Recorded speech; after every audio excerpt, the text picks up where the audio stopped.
Hi ನಮಸ್ತೆ, ಹೇಗಿದ್ದೀರಾ ಎಲ್ಲರೂ? Welcome to one more vlog. ಈ ಶ್ವೇತಾ ತ್ರಿಲೋಕ ವ್ಲಾಗ್ಸ್ಗೆ ತಮ್ಮೆಲ್ರಿಗೂ ವೆಲ್ಕಮ್ ಹೇಳ್ತಾ ಇವತ್ತಿನ ವ್ಲಾಗ್ ಸ್ಟಾರ್ಟ್ ಮಾಡೋಣ ಬನ್ನಿ. ಇವತ್ತು ಸ್ಯಾಟರ್ಡೆ ಕಂಟಿನ್ಯೂಷನ್ ವ್ಲಾಗ್ ಆಗಿದೆ ಇದು. ಸ್ನಾನ ಆದಮೇಲೆ ನನ್ನ ಮಗಳು ಎಲ್ಲ ಪೂಜೆ ಮಾಡ್ತಾಯಿದ್ದಾಳೆ. ಅವಳು ಸ್ಯಾಟರ್ಡೆ ಅವಳೇ ಪೂಜೆ ಮಾಡೋದು. ಇವತ್ತು ರಜೆ ಇದೆ, ಆದರೂ ಸ್ಕೂಲಿಂದ ಬಂದಮೇಲೂ ಅವಳೇ ಪೂಜೆ ಮಾಡೋದು. ಬೆಳಿಗ್ಗೆನೇ ಕ್ಲೀನ್ ಮಾಡಿಬಿಟ್ಟು ಹೋಗ್ತಾಳೆ, ಇಲ್ಲಾಂದರೆ ಅಲ್ಲಿಂದ ಬಂದು ಕ್ಲೀನ್ ಮಾಡ್ತಾಳೆ. ಇವಾಗ ರಜೆ ಇದೆಯಲ್ಲ, ಇವಾಗಲೇ ಕ್ಲೀನ್ ಮಾಡ್ಕೊಂಡು ಪೂಜೆ ಮಾಡ್ತಾಯಿದ್ದಾಳೆ. ತುಂಬ ಚೆನ್ನಾಗಿ ಪೂಜೆ ಮಾಡ್ತಾಳೆ ಅವಳು. ಪ್ರತಿಯೊಂದು ನೀಟಾಗಿರಬೇಕು ಅವಳಿಗೆ. ಅಲ್ಲಿ ಇಲ್ಲಿ ಒಂಚೂರು ಇದಿರಬಾರ್ದು, ನನಗೆಲ್ಲ ಕ್ಲೀನಾಗಿ ಮಾಡಬೇಕು ಅಂತಾಳೆ. ನನ್ನ ಮಗಳಿಗೆ ದೇವರ ಮೇಲೆ ಭಕ್ತಿ ಸ್ವಲ್ಪ ಜಾಸ್ತಿನೇ ಇದೆ ಅಂತ ಹಾಗೇನಿಲ್ಲ, ನಾವೇ ಮಾಡು ಅಂತ ಹಚ್ತೀವಿ ಅಷ್ಟೇ. ಯಾಕಂದರೆ ಹೆಣ್ಮಕ್ಳು ಪ್ರತಿಯೊಂದು ಕಲಿಬೇಕು ಅಂತ ನನಗೆ ಆಸೆ ಇದೆ. ಮನೆ ಕೆಲಸ ಆಗಲಿ, ಓದೋದ್ರಲ್ಲಾಗಲಿ ಎಲ್ಲದರಲ್ಲೂ ಇರಬೇಕು ಹೆಣ್ಮಕ್ಳು. ಗಿಡವಾಗಿ ಬಗ್ಗದ್ದು ಮರವಾಗಿ ಬಗ್ಗಿದ್ದೆ ಅನ್ನೋ ಹಾಗೆ ಇವಾಗಲೇ ಮಾಡಲಿಲ್ಲ ಅಂದರೆ ಮುಂದೇನು ಮಾಡ್ತಾರೋ ಅವರು. ಅದಕ್ಕೆ ಪ್ರತಿಯೊಂದು ಕೆಲಸನ ಇವಾಗಿಂದನೇ ಹಚ್ಚಬೇಕು ಹೆಣ್ಮಕ್ಳಿಗೆ. ತಾಯಿ ಆದವರ ಕರ್ತವ್ಯ ಅದು.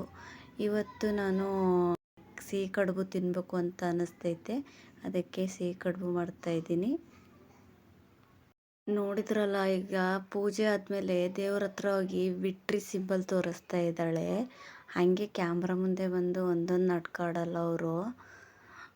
ಇನ್ನೂ ಬೆಂದಿಲ್ಲ, ಚೆಕ್ ಮಾಡ್ತಾ ಇದ್ದೀನಿ. ನನ್ನ ಮಗನಿಗೆ ಸ್ಮೆಲ್ ಗೊತ್ತಾಗ್ಬಿಟ್ಟಿದೆ. ಅಳ್ತಾ ಇದ್ದಾನಂದರೆ ಹೇಳ್ಬಾರ್ದು, ಹಾಕ್ಕೊಡು ಅಂತ. ನಮ್ಮ ಮನೆಯವರು ಬಂದರು ಇವಾಗ. ಬೇಗ ಅವ್ನು ತಿನ್ಬೇಕಿವಾಗ, ಅಷ್ಟು ಹಸುವಾಗೆ ತಂಗ್ ಮಾಡ್ತದಾನೆ. ಅನ್ನ ಸಾಂಬಾರು ಹಾಕ್ಕೊಡ್ತೀನಿ ಅಂದರೆ ಬೇಡ ಅಂತಾನೆ, ನನಗೆ ಅದೇ ಬೇಕು ಅಂತ ಇದ್ದಾನೆ. ಇವ್ರು ನೋಡಿ ಹೆಂಗೆ ಮಾಡಕತ್ತಾರೆ ಡ್ಯಾನ್ಸು ಅಂತ. ಅವನಿಗೆ ಹಾಕ್ಕೊಟ್ಟಿದ್ಯಾ, ನಮಗೂ ಹಾಕ್ಕೊಡು ಅಂತ ಹೇಳ್ತಿದ್ರು. ಇರು ಸ್ವಲ್ಪ ಹೊತ್ತು, ಇನ್ನೂ ಸ್ವಲ್ಪ ಬೇಯಬೇಕು ಅಂತ ಹೇಳಿದ್ದೀನಿ.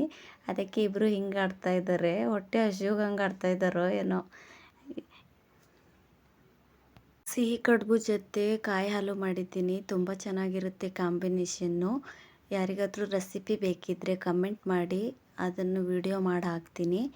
ಇವಾಗ ನಮ್ಮ ಮನೆಯವರು ಒಂದು ಮನೆ ಬಾಡಿಗೆ ಬಂದಿದ್ದಾರಂತೆ, ಇಲ್ಲಿ ಅವ್ರ ಫ್ರೆಂಡ್ಸು. ಅದನ್ನು ಇಳ್ಸೋಕೆ ಹೋಗಿದ್ದಾರೆ. ನಾವು ಅಷ್ಟೊತ್ತಿಗೆ ನಾವು ಊಟ ಮಾಡ್ಕೊತಾ ಇದ್ದೀವಿ. ಇದು ಸಾಯಂಕಾಲದ್ದು ಹಸಿ ಶೇಂಗಾ ಇದು. ಆದರೆ ಬೇಸನ ಅಂದರೆ ಸ್ವಲ್ಪ ಸುಟ್ಬಿಡು ಅಂತ ಹೇಳಿದರು ನಮ್ಮ ಮನೆಯವರು. ಅದನ್ನ ಸ್ವಲ್ಪ ಇನ್ನೂ ಮಿಕ್ಕಿದೆ, ಅದನ್ನು ನಾಳೆನ ಬೇಯಿಸಿದ್ರೆ ಆಯಿತು. ಇವಾಗ ಸುಟ್ಟು ತಿನ್ಬೇಕಂತ ಅವ್ರಿಗೆ ಆ ಥರ ಇಷ್ಟ ಅಂತೆ ಹಸಿ ಶೇಂಗಾನ. ಹಾಗಾಗಿ ಸುಟ್ಟು ಕೊಡ್ತಾಯಿದ್ದೀನಿ, ತಿಂತಾಯಿದ್ದಾರೆ ಮಕ್ಕಳು. ನಾ ಇಲ್ಲಿಗೆ ಎಂಡ್ ಮಾಡ್ತಾಯಿದ್ದೀನಿ. See you in tomorrow next vlog.